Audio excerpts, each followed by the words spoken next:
Hi guys, I'm here today with another way to not read your tarot, but also it's kind of a response to Honey Rose Ritual, who showed off all of her modified decks, and it's a video I've been meaning to make for a while. Thank you to her for getting me off my butt.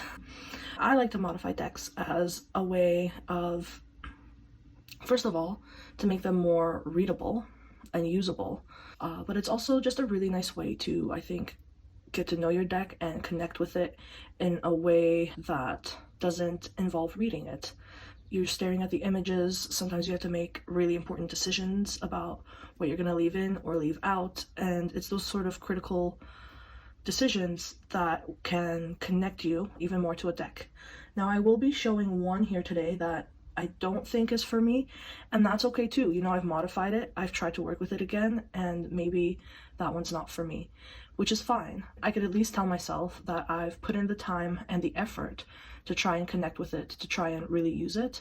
Also, this is not all of my modified decks. These are just examples of ways that you can modify a deck. I'll start with the least involved and kind of most simple thing you can do, to me going insane and just changing up everything. Of course, you don't have to do any of these if you don't want to, but I'm just sharing it and putting it out there as something you can do with tarot. First up, I have two decks. And these are both examples of just re-edging a deck. The first one is the Raven's Prophecy. I didn't do anything to this deck other than color the edges. I chose to show this one because this is one of those edging projects that didn't exactly go to plan. To start, I ran out of the color I was using. This lighter orange is the one I wanted. I ran out of it, and instead of just getting another marker, I grabbed a darker marker to finish the deck. It looks fine. I do kind of wish that I stuck with the lighter color though. And the second thing is, every single card bled. So there's like a little bit of the edging that bled over to the front, and it's really noticeable, especially in the corners of the cards. This might be a look some people are going for, but for me, myself, it wasn't planned. I didn't want these little bleeds to happen. However, with this particular deck, I think it worked out okay. It kind of goes with the scratchy, chalky like backs and the overall art and feeling of this deck. So I think it worked out fine, but that was purely by luck because this was not an edge that went as planned. Now, this is still one of my favorite decks, so I can't complain. I love it. So that's kind of the easiest and least time-consuming thing you can do. Just grab a marker or an ink pad and run over the edges of your deck. I highly recommend you test out a test card so that the bleeding edges don't happen like it happened on my deck. Then another example of edging, and this is the Neo Tarot. I'll list all the decks that I'm showing in the description box down below. For this deck, I purposefully used multiple colors to edge it. I kind of looked at the card, picked out the color that was most prominent in it, and edged them. Not every different card. I think I picked out like 5 or 6 colors and then kind of looked at the card to see which one of those colors was mostly in it. So this one's very kind of orangey or corally, but I didn't have that marker, so the marker I chose was pink, and so, you know, there's a pink outfit here, so I edged this one pink. I think this one was green. Oh no, I chose blue for this one. I feel like this one had an equal amount of blue and green, so I guess I must have gone with blue. This one as well. This one was definitely pink. This one should have been green. Yep. So you get the idea. I just kind of picked a few colors and matched them to the deck. And that's that one. I like the way it turned out. It's colorful, it's spunky, matches the colorful spunkiness of the images, in my opinion. So there's another way you can edge a deck.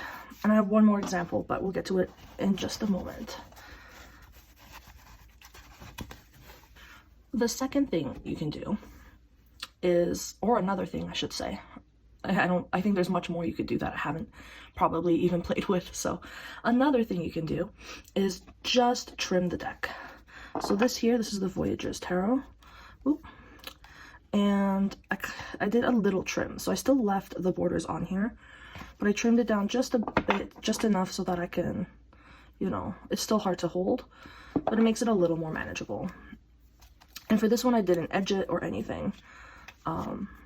So that's another way you can go. If you want to trim a deck just to make it a little more usable, but you don't want to spend time edging it, then that's one way to go. I used measurements for this one so that, you know, the sides would be more or less even. And this is the deck that I'm not sure is going to stay with me. Looking at it now, I don't know. I do like it. Maybe it's the book I have an issue with. So perhaps I'll try working with it more intuitively and not with the book and see what happens there. But this one might be leaving, even though I modified it to try and make it more workable for me. The backs stayed intact. So that's the Voyager's tarot. Just a little micro trim and nothing else. Moving right along. This is the Joie de Vivre tarot by Paulina Cassidy, or Paulina Faye, as she's known now. And I'm sharing this one because the way I edged it is just a little bit different. So for this one, I started by edging the sides yellow, and then I did the top and the bottom orange, and just took it over the sides a little bit, and I did them in different lengths so that the finished look is a kind of like a blurred or fuzzy line. And I really like the way it turned out. Now, I trimmed this one not because I didn't like the borders. I do think the fronts could use a border, but I really didn't like, or the border, the white border on the back really bothered me. I think it really took away from this energy that the backs are imbuing. I just feel like there's this light and this energy, and it was lost, contained in that white border. So this one was actually trimmed, not because I didn't like the borders on the front of the cards, but because the borders on the back of the card bothered me. I know, I'm so picky. But that's the finished result then. It's a great little deck. I have the Druid Craft Tarot here. Now, this one I trimmed and edged. But this was a really involved trim because I wanted just the outside borders. There was like big white borders on the top and also titles on the bottom. I wanted all of it gone. And not every card was centered in the border the same way. So I first had to separate the deck into kind of different sections that were more or less the same printing in that border. And then I measured it on a guillotine cutter, and I focused on the fronts. I think it came out well. Well, it came out better than well. They came out perfect. But it was really involved. This was, I think, my most involved trim. They came out quite even. I'm pleased.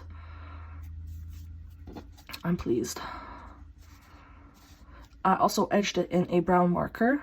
Now, the brown marker was running out as I was using it, so it left this kind of almost like tree look effect. It even feels like wood.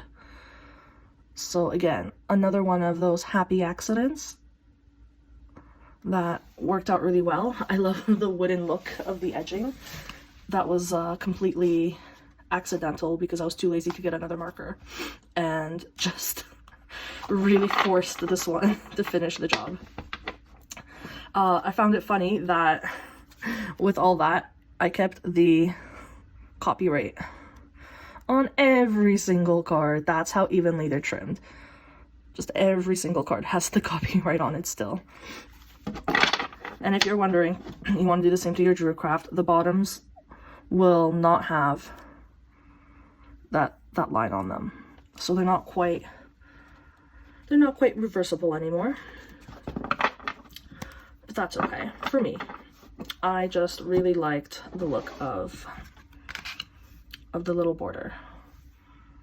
I love putting them together. It feels like beautiful art in these little stone borders. Okay. One of my favorite modifications, I have to say. The Halloween Tarot. This one is a mini one. It comes in the tin. So I didn't want to trim it. But as you can see, there's a lot of black in the cards. And these cards had white borders on the front and on the back. In fact, I think there's an extra card still. Yeah. So this is what the backs looked like before. The borders look bigger white as well. They don't look as enormous in black. And then the front also had this white border around it, which was just very jarring in my opinion, as the art was so dark. Now I put this one in my more involved modifications section because of the way I went about it. You could just as easily grab a marker. I used a Sharpie and just, you know, color in the borders. But I wanted the lines to be crisp and even, and I was being really particular about it. So what I did was I took washi tape and I put it around the cards and then I colored it in with a marker. But I didn't want to use all the washi tape. So I would do a handful of cards and then I would take the tape off and then use that same tape for another card. So this whole project took me forever. And then I realized there was only so much of that same washi tape you can reuse before it started bleeding on the card. I'm just trying to find an example now. Here's a great example. So if I use the same washi tape too many times, the line wouldn't be so crisp anymore. I got kind of a frayed looking edge. So eventually I had to use more washi tape. So I have a couple of cards where I was being stingy, where I should have just grabbed some more tape. It is just on a couple of cards, so it's not too bad. And I love the way this turned out. This is another better than I thought modification. It turned out great. Now the border is shinier than the rest of the card because it is Sharpie marker, and these cards aren't glossy. They have a sheen. So, but I love it. I love how crisp the lines are. I love this deck anyway. So, and it's held up. I don't only use this around Halloween. I pull it out kind of just whenever because I think it's an adorable little deck. And it's held up. There's a few places on the corners where it's kind of come off, but not really. This was an A+ job, if I may toot my own horn. Of course, I also edged it in black to match everything. Next up is an example of writing on your cards. I'm going to share the Morgan's Tarot, which is actually an oracle deck. I've edged this one in purple. This purple marker is from the dollar store, and it rubs off on my hands. So that's not the greatest, but what I did to this one is I put the numbers of the card in the corner. Not that they come numbered, but I numbered them. because I've really been into numerology lately, and I wanted them to have numbers. It helps me, you know, if you're reading time-wise, that the numbers can help as well. I've been enjoying numbers, which is weird because I absolutely hate math. Still do. But numerology and card reading, I've really been enjoying adding that to my practice as of late. Now I do have another deck, the animal... Why is my camera so shaky? Sorry, guys. Don't know what's happening today. I have the Unlnown Animal Spirit Oracle deck that I wrote around. Not quite the same as Rose Honey Ritual, but same idea. But I do have another video that shows that deck, so I wanted to show just another one. I know it's not a lot of writing, but it's still something that I wrote on the cards. Now we're almost at the end here. I did feature this one in another video as well about coloring on your cards, and that is Kim Kranz Wild Unknown Tarot. There were some cards with no color in them, so I just added some color. Here, all that yellow, that was me. The blue outline. Pretty much, if you see color in the card, that was my addition. Here, it's just the eye of the fox, very simple, but still added it. So you can certainly color on your cards. I have another deck that I'm actually coloring the entire image in, and I'll link that video down below as well. This one, I love this deck so much, but I have modified it pretty badly. Pretty badly? Not badly. A lot. I've done a lot to it. And this is the Dreaming Way Tarot by Joie, and illustration by Kwanzina. So I left the illustrations, but what I did was I cut off the borders, I rebacked it, I edged it in with an ink pad that was not permanent, so now I'm going over the edging that I done with Mod Podge to keep it sealed, because I love the color. The color came out on point, but the ink I used was just, it just came right off the card.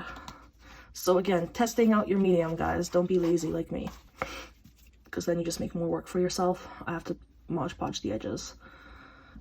This is my finished pile, and then the rest of it is, the rest of it is unfinished. I don't even want to touch it too much because it's all just going to come off on my hands. But I love this deck. I love the modifications I had done to this deck. It is very involved. Now the backing, if you're wondering, is a little bit textured. So it slides and glides oh so beautifully. I rebacked another deck with just clear sticker, and that one is glossy, and they don't stick together, but they don't have this beautiful glide like this deck. And what this actually is wallpaper. This is wallpaper. I don't know where people get rebackings from, but I was just looking around to see what I had lying around, and I had this roll of wallpaper for some reason that obviously I was never going to use since I didn't even know I had it. So there you go. I used it to reback the cards, and I love how calm and plain they are. I don't even have an example of a card of what they looked like before. Do I? I don't. But the backs just really, in my opinion, did not match the fronts. They were really harshly colored and they had dots all over them. I don't know. I have the same problem with the Lenormand. I love the Lenormand cards, but the backings also really bother me. I don't know what I'm going to do about that one yet. But here's the Dreaming Way. Love how it's turning out. It's almost done.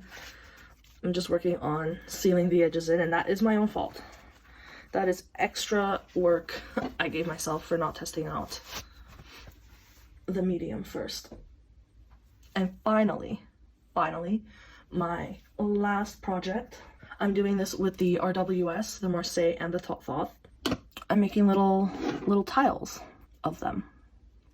This is laminate flooring, some leftovers, quite a bit of leftovers, actually. So I took my original, the first mini Thoth I've ever had. I cut off all the borders and the titles. I stuck them to the laminate flooring. And what else did I do? I put Mod Podge over it to seal in the card. I did have to sand it down a bit, so you'll see like little white bits where the sandpaper got it. And now I'm just working on painting the edges gold. I'm just using gold paint on a paintbrush. These are the ones that I finished so far. The rest of the cards, they're all done.